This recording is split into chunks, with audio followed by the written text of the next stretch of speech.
What's up, everybody? BucosLocker. Here we go. Going live again. Wednesday video. I know it's a little late, but bear with me. I was working. You know what I'm talking about? Trying to take care of business, get some affairs lined up. Got some big things coming for 2026, including BucosLocker. But this is all before training camp start, before preseason start, and before the regular season start. So shout out to all the Powers and C-Band. Special shout out to all my members. Thank you for joining another live stream with BucosLocker. It's Wild Out Wednesday, middle of the week. What we got going on? I need to start doing my videos like probably 5 o'clock, 6 o'clock. But hey, you know, y'all gonna watch the videos anyway. You know what I'm saying? We just here. Everything's quiet right now, but we still pushing. And I've been pushing out 3 or more videos for several weeks now. So I'm getting consistent. It's becoming the norm. So I want to thank y'all for those that's watching the video when I'm live or when you're catching the video on your free time when I'm not live. But I've been consistent. Shout out to Edward in the building. Rip, what up, man? First down. You see the title of the video. I was going to do a number of players, but I'm just going to put players that need to step up. I got my notes here for the Bucs, and I got some players in mind that need to step up. And you can give me your players on this roster that need to step up for the 2026 season. But I'm going to go down my little list here. It's about 5 guys. It could be more, but I'm going to go down my list here and look at my notes here. I always got my little notes. I'll be making little notes. You know, so I've been trying to, get right. You know what I'm saying? Get my little notes. You know what I'm talking about? I don't care about none of that. I don't care about. It's gonna be my new hashtag. I don't care about none of that. Anyway, the pressure meter. I'm probably gonna change the title, but I just put the title out there, and I'll just make my adjustments. I've been putting some timestamps in the video. Been doing some thumbnails, things like that. Just trying to, just get some reps in. Timestamps is pretty cool. You ain't got to watch the whole video. You can go right to the particular part you want to watch. Bucs Life 52. What's up, man? So pressure meter 5. It can be 3 guys. It could be 1, 2, but I got 5 guys. Pressure. This is not excluding front office. This is not excluding coaching staff. This is not excluding players, right? This is just kind of like the 5 people that need to step up for 2026, right? And we're going to start out with Todd Bowles. Let's get right to it. The pressure is on him.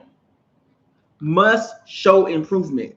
Must be able to lead this team out of mediocrity. Jason Licht has done his best job that he can do with the money that he had available. Draft picks. He's put some talent on this team. Put some draft picks with some talent. High ceiling, high floor. Some of those guys have low floors, but neither here nor there. Jason Licht has done his job at this point. 5 years now. This is year 5 with Todd Bowles at the head coach.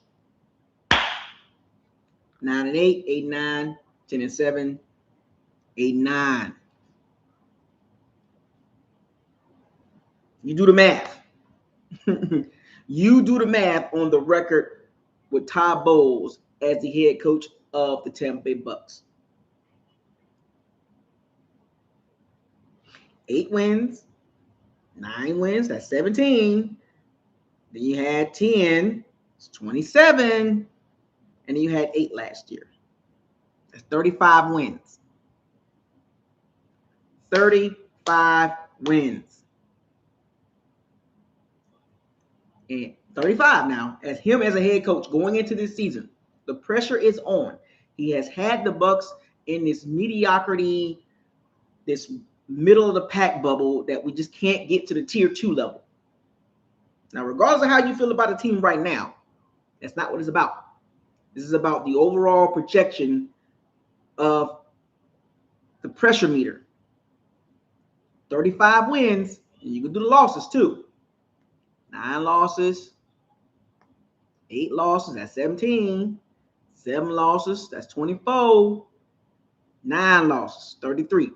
35, 33 as the Bucs head coach going into year 5. That right there is pressure on Todd Bowles. King Cook, what's up, man? Some of y'all got the Bucs. Oh, the Bucs are tier 2, and either they're tier 1 team, tier 2 team, they're contenders. I don't see contenders floating around mediocrity. 35 and 33 as a head coach. That's not tier 1, tier 2 head coaching material. You're scraping the middle of the floor. You're scraping. You're right there. You know, that's what got some of these coaches fired in the past. Mike Tomlin, you know, even some better coaches got let go. John Harbaugh, you know, Sean McDermott got let go. Mike McCarthy got let go. These coaches have better records than Todd Bowles. So Todd Bowles is not safe. He must perform better in time management, better with his defense, you know, better with his in-game decisions, managing the team. Because he's also a DC, so he also has pressure as a defensive coordinator. Despite the fact that we talk about his run stopping and his rush defense and all that, it's not about that anymore in the NFL. That's the old school NFL when teams ran the ball a lot. The 80s and 90s, 70s, 80s, 90s, that his defense would be tremendous. Now, granted, he has lacked some talent on the defensive side. Jason Light has missed some picks, and he's made some picks that was pretty decent, and he's made some good picks. Now, as far as great defensive players on the Bucs, since he's been the GM, he's not drafted one, in my opinion. Vita is really good, but he's not great. Won't be a Hall of Famer. You know what I'm saying? I'm talking about that type of caliber of draft picks. He has not shown as a GM. He's missed on some very valuable picks in the early rounds, first, second, and third round. But because of his wrongdoing with draft picks, has set the defense back some years. Now we're catching up. We've made some good picks in the recent years. Ruben Maine Jr., Keontae Scott, Hosea Trotter, Yaya Diaby, Kalasi Kancey. You know, he's trying to put some talent there, but he's also still struggling too. Logan Hall, Joe Tryon-Solinka, Chris Braswell, Zion McCullough, Benjamin Morrison situation. We'll get to those guys, but he put a lot of pressure on Todd Bowles. A lot of pressure. Despite how you feel about the quarterback or the GM or whoever you don't like on the team, Todd Bowles got to be on your list because he's on my list as far as pressure meter. Must perform at a higher level. If the Bucs want to get to 10 or more wins and a playoff win, it starts with Todd Bowles. It don't start with Baker Mayfield. It starts with Todd Bowles. Number 2 on this list in 2026, pressure meter. Baker Mayfield, first down. Baker Bros, don't get mad at me, but you know the pressure is on your guy. The pressure is on your guy to perform at a high level. We can't keep giving him excuses because if you talk to the Cleveland Brown fans, they've had more experience than Baker than we've had with Baker. So they know how this works. So if I have any questions or need to refer to tape or understanding of Baker Mayfield, I go to the Cleveland Brown dog pound. You know what I'm saying? Totality of Baker Mayfield's career as a whole, average at best.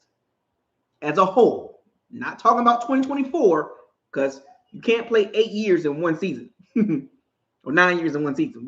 That was one season. That was 2024. His time with the Bucs, mixed reviews. He had a high, and he had a couple of lows. Dave Canales was his OC. Liam Cohen was his OC. Josh Cassar was his OC. Now he got Zach Robinson. At some point, we just can't keep pointing the finger at everybody else and say, oh, you know what I'm saying? He's responsible for this team's success. Oh, he was hurt. Who fought? Well, can't just keep adding and moving the goalposts. Because when he does well, it's hoo-ha, hooray, high-five, chest bump, and Youngry style, Raheem Morris style. But when he does bad, it's, oh, no, it's over there. As much as we praise him, you got to take the responsibility, Baker Bros. You can't just say, when he does bad, you got to be able to call it out. You can't just ignore that and say, well, you're just hating on him. That's not hating. He's not playing well. Well, he's hurt. Well, sit down. Sit down if you're hurt. You can't just keep putting these things, these roadblocks in front of everybody, because it's almost like you can't even criticize Baker Mayfield because somebody's going to get mad. Why are you getting mad? If he's not playing well, he's not playing well. If he's hurt, then why is he playing? And then if he's not hurt, he's not playing well, then he's not playing well. What is it? And if he's playing good, we give him praise. He can't be excluded from criticism. He had that problem in Cleveland, even in the Carolina Panthers. He had those problems where he just didn't perform well. He has some highs, and he has some mids, and he has some lows. Inconsistency has caused Baker Mayfield's career to be where it's at now. If he played like he played in 2024, his entire career, he wouldn't even made it to the Bucs. Think about that. Name me the elite quarterbacks that bounce around to a lot of teams.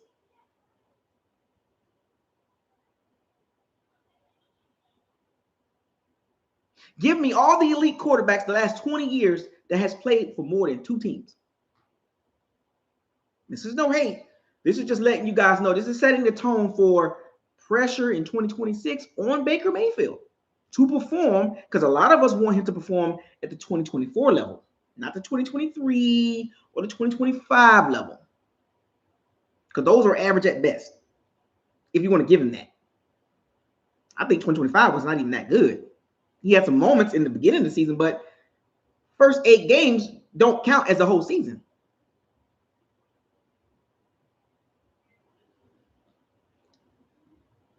Look at that. Baker's not a bad quarterback. I just don't think he's elite. Now, Baker Bros think he's elite. That's their opinion. That's my opinion. But the data does not show Baker Mayfield's an elite quarterback for a career. Because a lot of you guys and gals like to prefer to 2024 to make your case of him being elite. Ignore the other 7 seasons like that never happened. Even just from the Bucs perspective, he's only had 1 above average season. The other 2 has been average at best. Yeah, you can blame the OC and all that, but the point I'm making with Baker Mayfield, the reason why he's on that list of pressure is because of the expectations and the contract talks of what he should be able to get as on the market, 50 to 55 million. Some of the Baker Bros probably talking about 60 million. Because he knows this is his last contract. He will not get any more big deals at 31 years old. At his size, his stature, right? He's not getting another big contract. This is it. This is it, folks. No more Mr. Nice Guy. And I understand Baker's stance on, and they're not even close.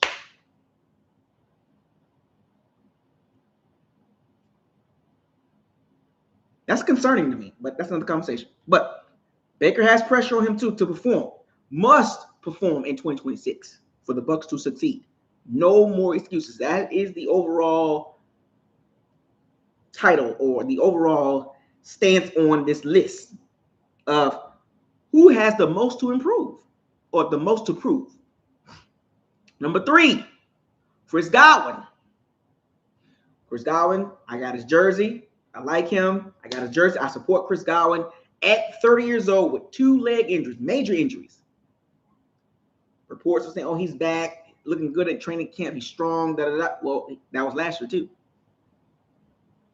Until he still was kind of hurt. So you mean to tell me 2 years later, he's back to normal at 30 years old, going on 31? I don't know. Because now he has the pressure to prove to everybody, not just the Bucs community, he's a number one. Some of us don't believe that. Some of us do. Some of us saying he's always been a number one. He just been behind Mike Evans. That's not his fault. That's Mike Evans being great. When you have a better receiver, bigger, and commands more attention, he's going in a highly talented, that receiver will be your number one. That's like saying, oh, look, think about this. Here's a perspective here. George Pickens and CeeDee Lamb. Who's the number one? We're talking football here, folks. This is going to align with the Chris Godwin, Mike Evans situation. Oh, we're going to be better off with Mike Evans. Without Mike Evans. We're going to be better off with him. Okay. You don't have no data behind that. And the data that you do have, when Mike Evans is not on the field, results have been not great. That's a fact. With him not on the field, the results have been mediocre to not great. Am I lying? So, Chris Godwin, insert Chris Godwin as your number one guy. Now, mind you, not as big as Mike Evans, don't command the attention. He's between the hash guy at this point of his career. Now he's going to be your number one. Okay, if you're going to be the number one and you're going to play between the hashes, shouldn't you be like more like a Jackson Smith and Jigba or a Cooper Kupp or CeeDee Lamb type receiver? You know, high level. I mean, a high peak. The highest peak that we've seen Chris Godwin was 2019. That was peak Chris Godwin. And if he would have never got hurt and all that stuff like that, if he would have maintained that, then Chris Godwin wouldn't have been, you know, yeah, he's number one, but it's like the AJ Brown, Devontae Smith situation. AJ Brown in New England, Devontae Smith is the number one. But he's younger and he's faster. So I gave you a couple examples of the George Pickens and CeeDee Lamb, the AJ Brown, Devontae Smith. You got two guys that's played at a high level. One guy has been the number one. The other guy has been in the shadow. Now you got a chance. We have yet to see Chris Godwin as a number one. There is no data behind that for a season. You might have a couple pockets where Mike Evans was hurt, but Chris Godwin went 100%. Think about it. 2 major injuries. It took him 2 years in both injuries to get back to quote-unquote normal. When he got back from the first major injury, he was playing well, right? Y'all remember that? He was leading the league in catches and touchdowns, and then he gets hurt. Got hit in the knee in the Ravens game. Was it the Ravens game? What? Yeah, it was the Ravens game. It was Roquan Smith, I believe, was it? Correct me if I'm wrong. It was the Ravens game. The Bucs were down. They got to get back. We got to get in the game. You had no chance to win that game. And Tabo was like, keep throwing the ball. Threw the ball. Roquan Smith tackled him. Messed his ankle up. I believe it was his ankle. Not just the ankle, but just all of it. Just all that was messed up. That was in 2023, I believe.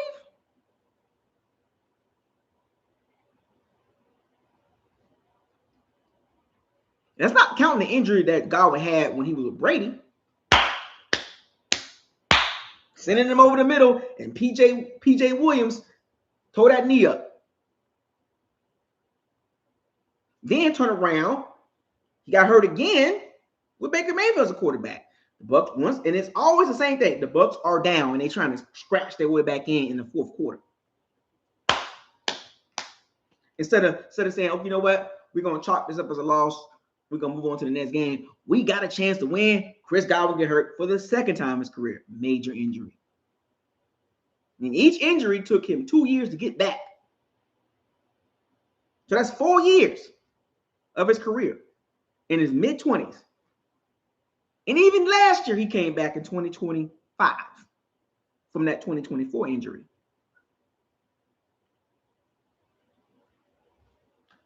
He came back He was out there the first couple games, and wait a minute, I'm not right. And he had to sit out again. So mind you, he missed time in 2024. Then came back in 2025 and tried to play. That didn't go so well. So that's 2 years. 2024 was a wash. He got hurt, right? And in 2025, he came back, tried to run around a little bit. The fibula area, whatever that was, wasn't acting right. They had to sit him out, put him on injury reserve. He missed several weeks. Then he came back the last couple games. And even then, the results were, they were just trying to get him back because they're trying to get to the playoffs. So once again, Chris Godwin has pressure, must prove, the most to prove list. Tabo so far, Baker Mayfield, Chris Godwin. Vital pieces to the Bucs' success. Yes, we have Emeka Egbuka, but we're not talking about that. We're talking about Chris Godwin as the number one receiver. Experience, age, production. He has shown us that as a number 2. Now you're number 1. And I think we can all agree that he's not on a Jackson Smith and Jigba level or a CeeDee Lamb level or a Cooper Kupp prime level. Because remember, Chris Godwin is playing looks like Cooper Kupp. No. He's never been on those guys' level. Even Jackson Smith and Jigba is early 20s. CeeDee Lamb, mid-20s. These guys are hyper productive.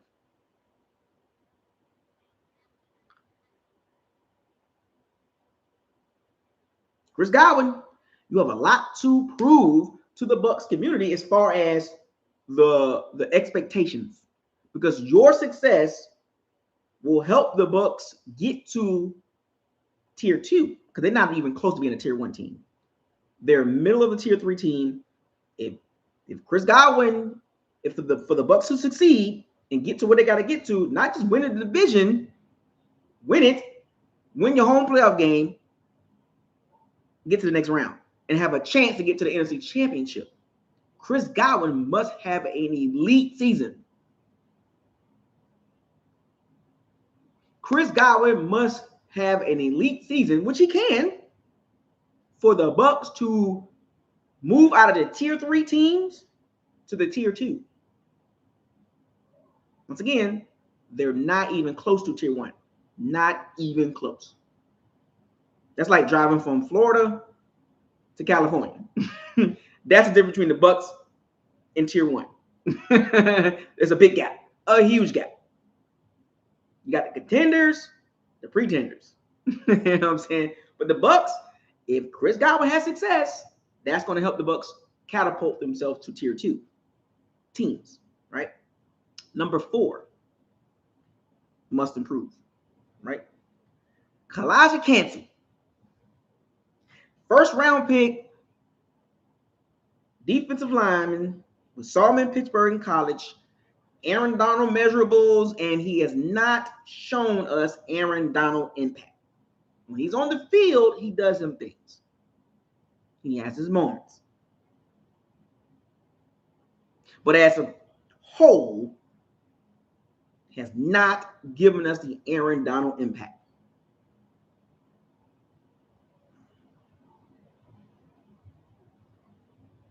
He has not given us the highly impactful defensive lineman that he was projected to be. Because if you look at the measurables, the combine measurables, it was, Aaron Donald comp.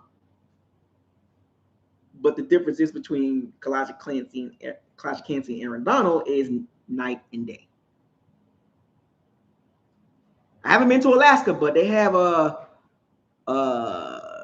nights where it doesn't turn nighttime. It stays daytime the whole entire time, right? And they have like 2 hours of nighttime or something like that. And I'm going to visit Alaska at some point, but that's a sidebar. Night and day. All in water between Aaron Donald and Kalijah Kancey.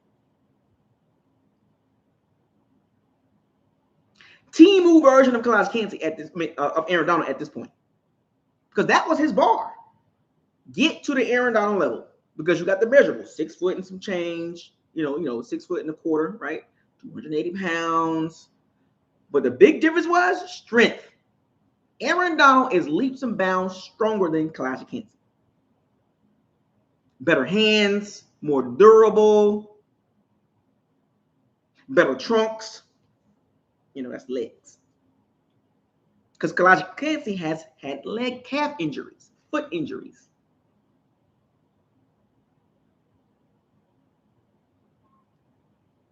His peak at this point was 7.5 sacks, I believe, right? Well, Yaya Diaby has reached that already. Now he plays the edge, but the expectations for a first-round pick, Diaby was a third-round pick. You're supposed to be 10, 12, 13, 14 sack guy.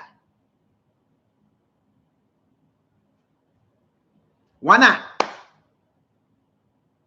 Oh, yeah, torn pec too. Yeah, foot injury, calf injury, and torn pec. You know what happens when you have torn pecs, right? That's here. If you look at Kalashnikov Kansas, he's not a big dude up top.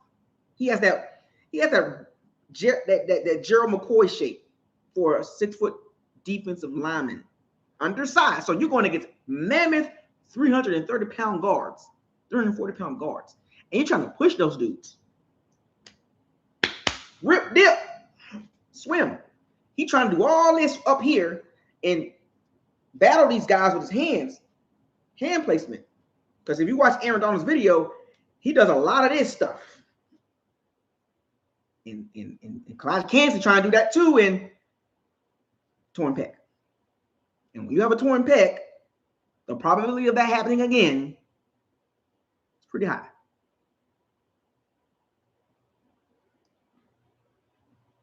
Now you notice I never said anything about him not being talented, because he is talented. But you got to be on the field to show the talent. Injuries is a part of the game that happens to a lot of players across the NFL. So you can't use that excuse to say, well, it's the Bucs. Well, if we use that for the Bucs, then what about the Ravens? A lot of injuries. And they still finished 9-8. San Francisco, a ton of injuries. They finished, 12, 13 wins. Like, you get what I'm saying? You must overcome the injuries and show the talent that you have on the field for 17 games. They picked up his 5th-year option.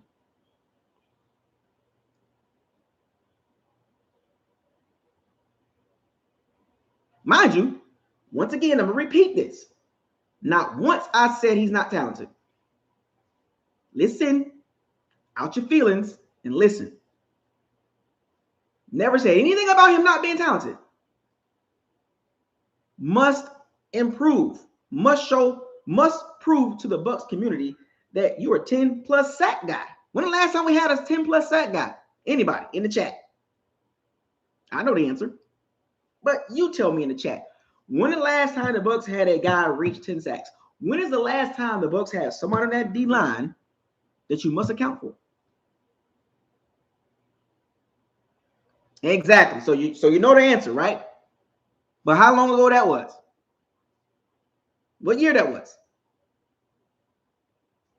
Think with this, not with this. Think. Because you're gonna prove my point.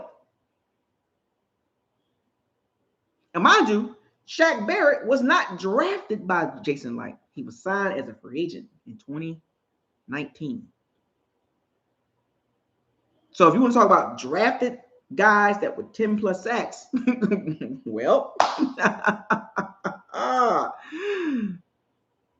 let's go one step further. Drafted guys with 10+ sacks. Now, this ties into Kalashnikov Kansas.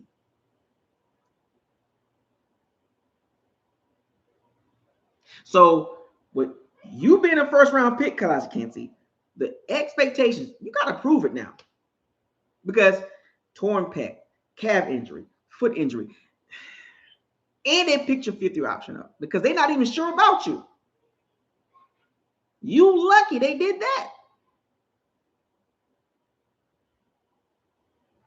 They could have just said, year 4, which is this year, we're not going to pick up your 5th-year option. But they did it anyway because they see the talent. We see the talent. Must stay on the field. No more excuses. Prove to everybody that not only you're talented, but you got to be durable. You can be talented, but durability could be holding you back and messing with your career. Because guess what? You're undersized defensive lineman. You can't play the edge. You can't stand up. Too little. Your strength is explosive movement with your lower half.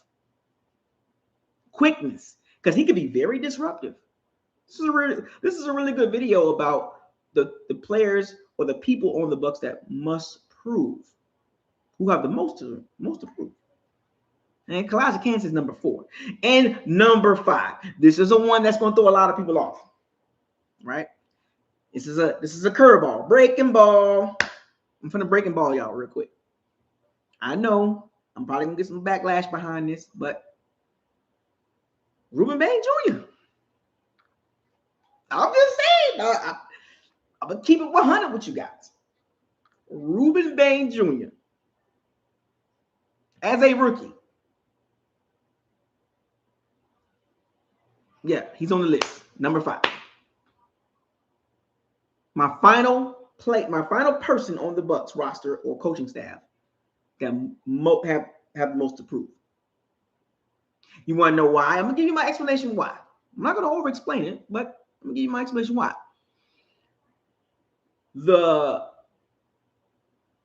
movement, the hype. He fell in the draft, a top 10, top 7 pick, fell all the way to 15 because of his measurables.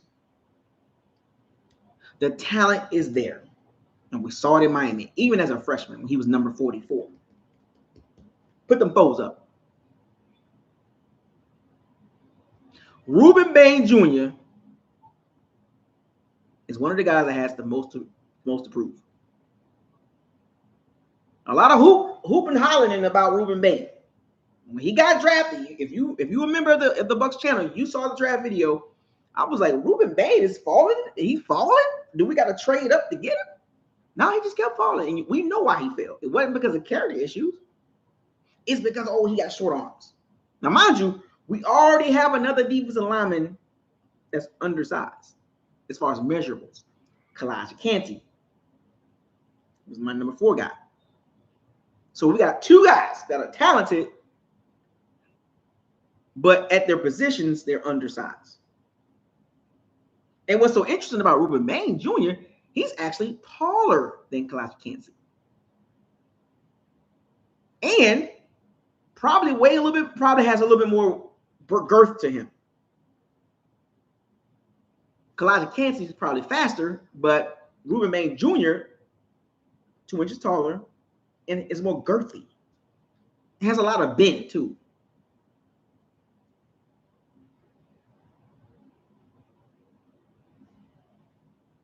Just saying. First round pick. You know the expectations of first round pick. Gotta be a starter soon. You preferably want your first round picks outside of quarterback to be a starter right away. Tackles, guards, centers, tight ends, defensive linemen, edge, even your linebackers, your safeties, your strong safety, your free safety, your nickel, your corners. If you're a first round pick, at some point in your first year, you need to be out there with the starters because you're the cornerstone. First round picks are cornerstones in general. Go look around the league. I mean, I can easily give you several examples here, but that's not the point. Ruben Bain Jr. is one of the guys on my list that has the most to prove because of the hype and the talk behind his name and where he fell in the draft. And if you saw some of the tape in minicamp and rookie mini, all this, Ruben Bain, the dips and the bends and this and that, he looks powerful. Anything of him outside of being a starter in 2026 is a disappointment.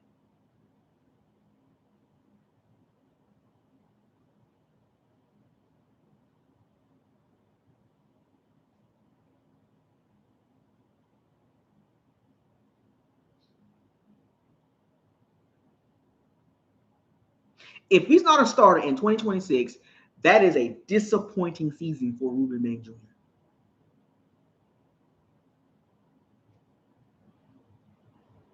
And I think most of us expect him to be a starter kind of right away. But the question is, though, when is he going to start? Because remember, I made a reference to this other video. Yaya Diaby is the other outside linebacker. They signed Muhammad from Detroit Lions, 2-year deal. Pretty much a 1-year deal, but gave him a 2-year deal. 31 years old, 11 and a half sacks. Is he the starter? Renard, what's up, man? Matthew, Diamante. I always get that. Matt DeFlormonte. Did I say that right? DeFlormonte? I never get that right. I've been trying to get that last name for a minute. First down, Matt. First down. But Matt, I see you, baby. I see you. Ruben Bain Jr. is my last guy. Matt, don't laugh at me, Matt. I'm trying to get it up. Did I say that right? Did I kind of get close enough, Matt? Matt DeFlormonte. Did I get that? Can I get that kind of right? Am I in the range there? Can you hyphen it out for me? Get some hyphen. Get the D hyphen floor hyphen Flormonte, But anyway, what was that? Ruben Bain Jr. So anything, I think for Ruben Bain Jr. as my last guy on this list for the most to improve. 5 sacks or more. I need to see that. I need to see 5 or more sacks. Anything below 5 sacks, man, I'll be like, man. I think, how many sacks Chris Braswell had as a rookie? What, 1.5, 2?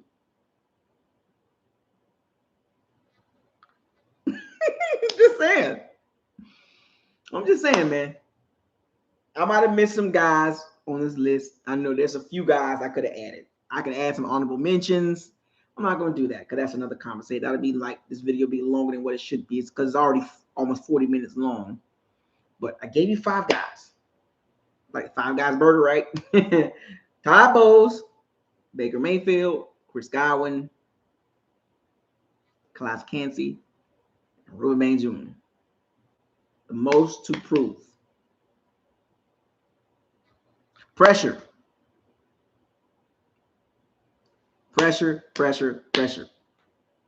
From game number 1, those 5 guys right there. That's my list. You can give me 3 guys, you can give me 4, you can give me 5, you can give me 7 guys, but that's your list. But this is mine. With opinions. Some facts mixed into this opinionated video. So go back and look at the timestamps. But we're going to see. He said King Cook. He should be focused on special teams. I might make a separate video about Chris Braswell. I know it ain't much, but I can stretch this out. I can stretch Chris Braswell out because I know a lot of people are not happy with that dude. And Todd Bowles stuck his neck out for that dude. And everybody was like,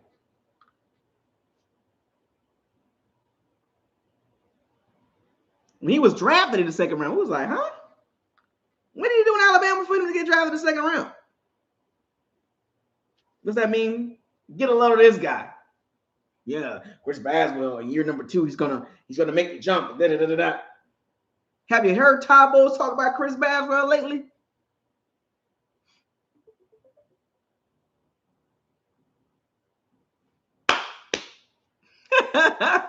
Todd Bowles stuck his neck out there. I bet he won't do that again. But I'm making a separate video about that situation there. But give me your 5 guys, not the burger. You know what I'm saying? Not the burger. Give me your 5 guys, or 3, or 4, that you think has the most to prove in 2026. Remember, these 5 guys will play a vital role, in my opinion, based on their history, hype, where they were drafted at, and what have they done. If these 5 guys play or coach at it, or one coach at elite level or above average level, and the other 4 guys on this list play at a high level, that's your double-digit wins right there, in my opinion. Now, I have no data to back this, but in my opinion, because what I said about each one of these guys, some opinions, opinionated statements, and also I have backed some of this. I have backed my list with facts as well.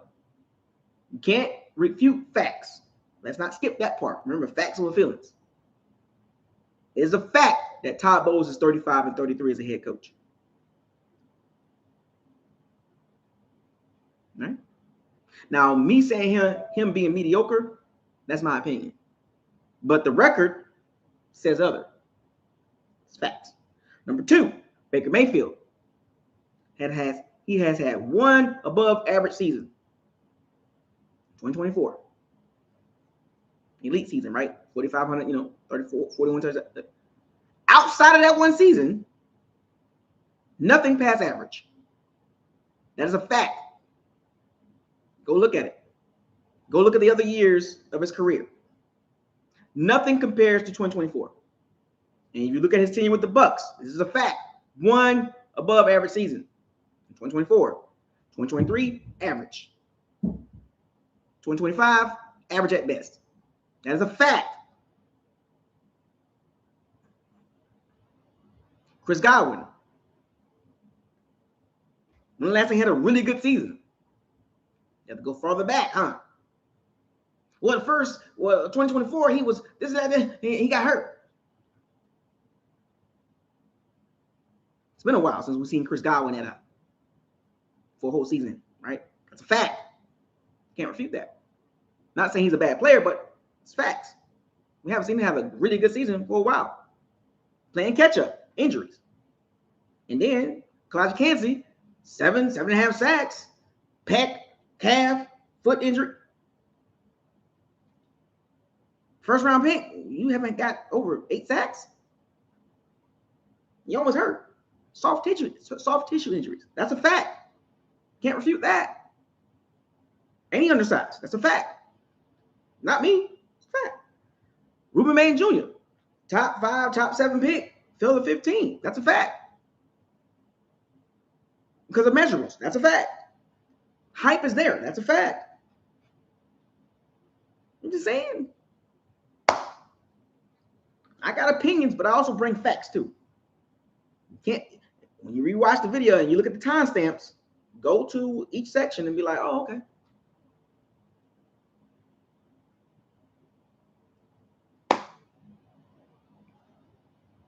I don't play the game. I just watch it. And I just tell you what I see. What is it? Hashtag, one of my old hashtags.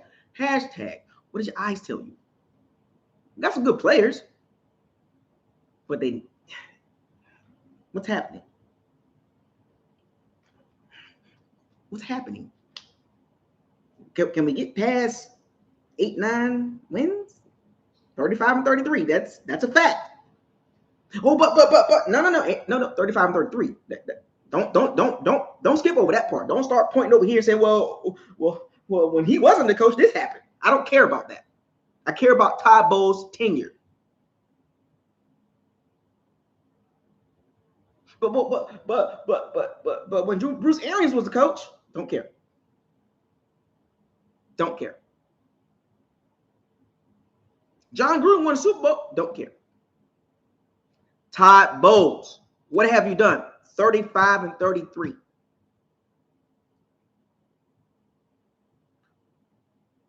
And you get mad at me for pointing that out. And it's raw data. It's 1-3 playoff record. That's a fact. Like, what are you mad at me for? Tell him to coach better. Get on him about not coaching better. Get mad at him for his past defense being ranked in the bottom 20s. One year was like 29, 31. That's Todd Bowles. That ain't me. I just bring it up to you guys. Okay. Well, Baker Mayfield, he's an elite quarterback.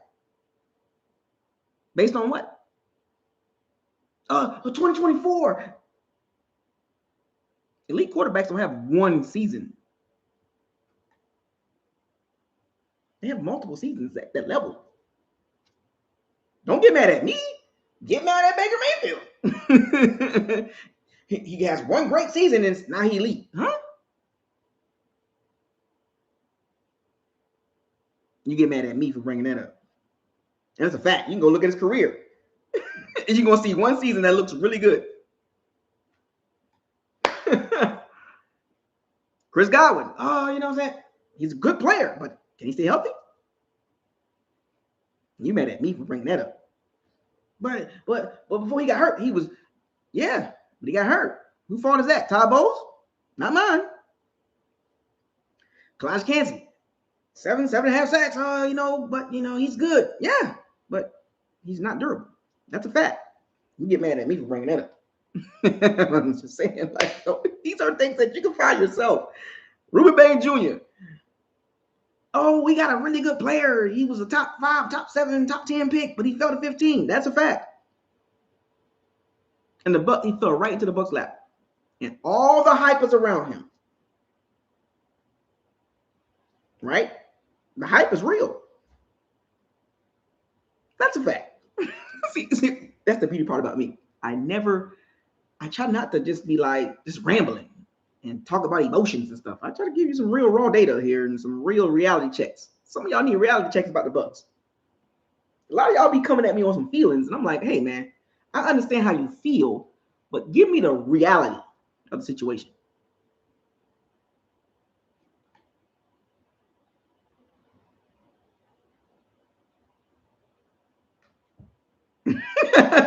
Don't tell me how you feel about a player or a coach. You can tell me that, but also give me the facts. Give me the data.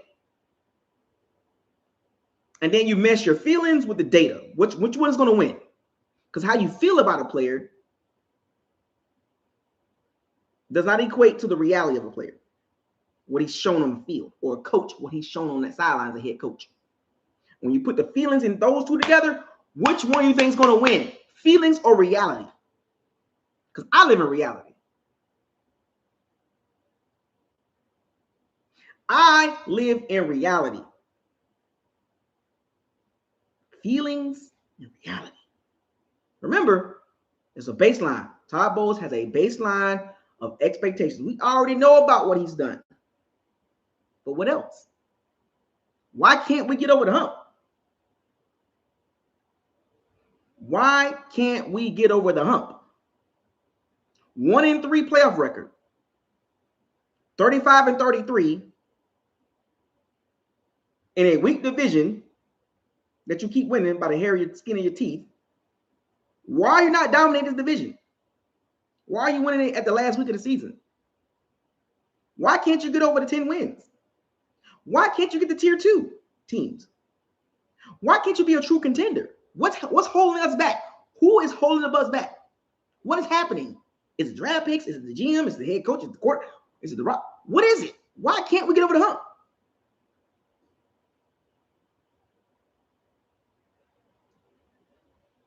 These 5 guys can get us over the hump. Anyway, I got 5 guys. You give me your 5 guys, or 3 or 4. There you have it. John Wilkesborn with the balcony. Sniping. I'll be sniping. I can snipe the comments too, but I don't really do that. But I can snipe the comments too, but I don't want to put nobody out there like that. But shout out to all the members. Shout out to all the Powers and Sea Bandits. Thank you for joining this live stream. 5 guys who has the most to improve, the most to prove for 2026.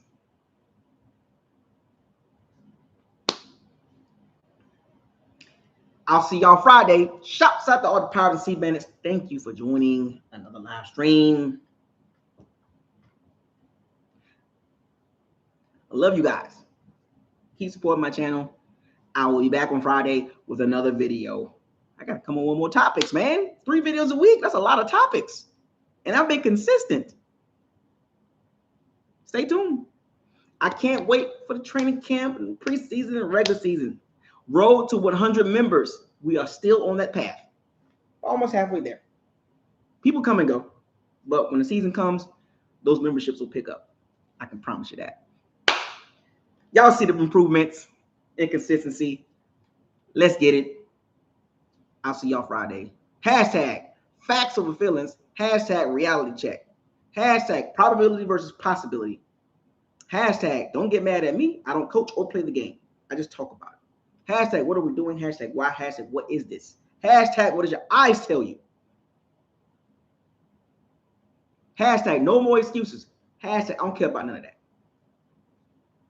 I'll see y'all Friday. I'm signing out.